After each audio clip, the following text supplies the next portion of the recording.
ទេសៈស្មារតីតែមួយការពារជាតិពីខ្មាំងសត្រូវអ្នកអង្គការលេងនវត្រាបែងចែកក្រុមយុវជននិងសិល្បករជាច្រើនផ្នែកចុះស្មរភូមិរៀបចំស្បៀងអាហារធ្វើត្រីងៀតគាំទ្រកងទ័ពនិងជនភៀសឹក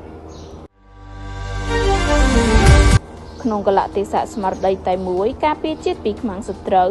អ្នកអង្គការលេងនវត្រាប្រធានសហព័ន្ធយុវជនបូជាការពារយុត្តិធម៌បានចាត់ក្រុមយុវជននិងសិល្បករជាច្រើនផ្នែកចុះរៀបចំស្បៀងអាហារដល់ស្មរភូមិមុខចុះប្រមូលទិញអំបុកផ្នែកប្រមូលធ្វើត្រីងៀតផ្នែកធ្វើឆៃប៉ូវផ្នែកអង្ករនិងផ្នែកទទួលអំណោយសប្បុរសធម៌ពីបងប្អូនប្រជាពលរដ្ឋដើម្បីយកទៅចែកជូនវីរៈកងទ័ពកំពុងឈរជើងការពារទឹកដីនៅបណ្ដោយព្រំដែននិងបងប្អូនប្រជាពលរដ្ឋភៀសឹកដែលភៀសខ្លួនដោយសារសង្គ្រាមឈ្លានពានរបស់ថៃការចូលរួមរបស់ក្រុមយុវជនដឹកនាំដោយអ្នកអង្គការលេងនវត្រាធ្វើឡើងតាមរយៈការអំពាវនាវរបស់សម្ដេចតេជោនាយឧត្តមសេនីយ៍ផុតលេខផ្កាយមាស5ហ៊ុនសែនអគ្គភស្តុភារកំពូលកងយោធាពលខេមរៈភូមិន្ទគាំទ្រដល់កងទ័ពកម្លាំងគ្រប់ប្រភេទនិងជនភៀសឹក